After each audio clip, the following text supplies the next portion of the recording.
নমস্কাৰ, মই পৰপট কৰোঁ আৰু স্বাগতম জনাইছোঁ আপোনাৰ মোৰ অৰ্থাৎ আমাৰ চেনেললৈ নামজাৰ নিশাৰ কথা কমল। আশা কৰোঁ আপোনালোকৰ দিনটো খুবেই সুন্দৰভাৱে অতিবাহিত হ'ল।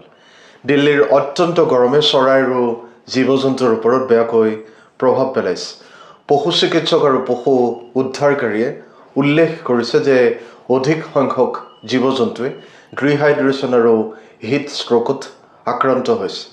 আকাশৰ পৰা পাৰ চৰাই অচেতন হৈ তললৈ পৰি গৈছে। ৰাস্তাৰ দাঁতিত ঈগল চৰাই দুৰ্বল অৱস্থাত পোৱা গৈছে আৰু বহুতো ৰাস্তাৰ জীৱ জন্তুৱে গৰমৰ সৈতে মোকাবিলা কৰিবলৈ সংগ্ৰাম কৰিছে।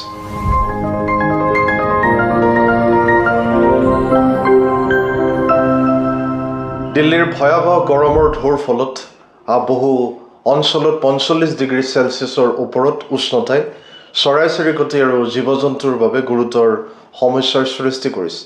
পশু চিকিৎসকসকলে কৈছে যে যোৱা কেইটামান সপ্তাহত হিট ষ্ট্ৰ'ক, ডিহাইড্ৰেশ্যন আৰু অসুস্থতা প্ৰায় 50% বৃদ্ধি পাইছে আৰু দৈনিক 20টাতকৈ অধিক চৰাইৰ চিকিৎসা কৰিব লগা হৈছে।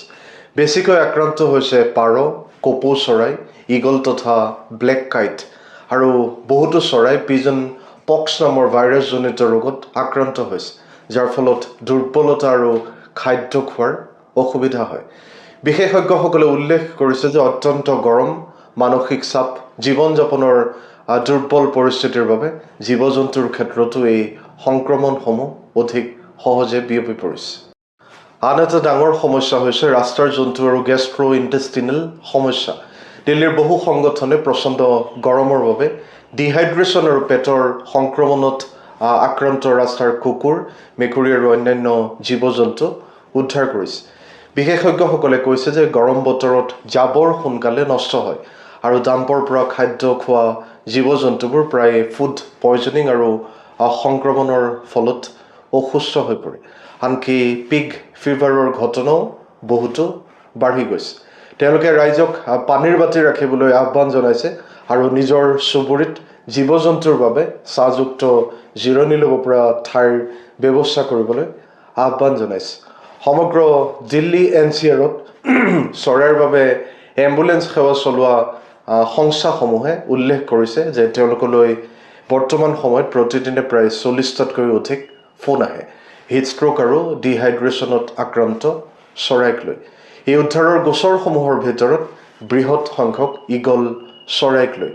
প্ৰায় মানুহৰ পৰা খাদ্য আৰু পানী লাভ কৰা পাৰ বা আন চৰাইৰ দৰে ঈগল চৰাইয়ে এনে সহায়ৰ সুবিধা নাপায়, কাৰণ তাহাঁতি ইমান সহজে মানুহৰ কাষ নাচাপে। বিশেষজ্ঞসকলে কয় যে দিল্লীৰ চৰাইবোৰ স্বাভাৱিকতে উষ্ণ বতৰৰ লগত খাপ খাই পৰে যদিও দ্ৰুত নগৰায়ন, সেউজীয়া ঠাই সংকুচিত হৈ অহা, জলাশয় হেৰুৱাই পানী বিচাৰি পোৱাত অসুবিধাৰ সৃষ্টি কৰিছে। পশু চিকিৎসকৰ অনুসৰি মৌৰা, কাইট আৰু অন্যান্য ডাঙৰ চৰাইবোৰ ক্ৰমান্বয়ে ডিহাইড্ৰেশ্যন আৰু গৰমৰ চাপত ভুগিছে।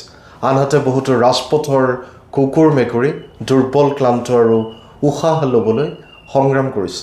পশু কল্যাণকাৰী গোটসমূহে মানুহক বেলকনি, ছাদ আৰু বাহিৰত মাটিৰ বাতিত পানী ৰাখিবলৈ আহ্বান জনাইছে, যাতে চৰাই আৰু জীৱ জন্তুবোৰক গ্ৰীষ্মকালৰ প্ৰচণ্ড গৰমৰ পৰা ৰক্ষা কৰিব পাৰি।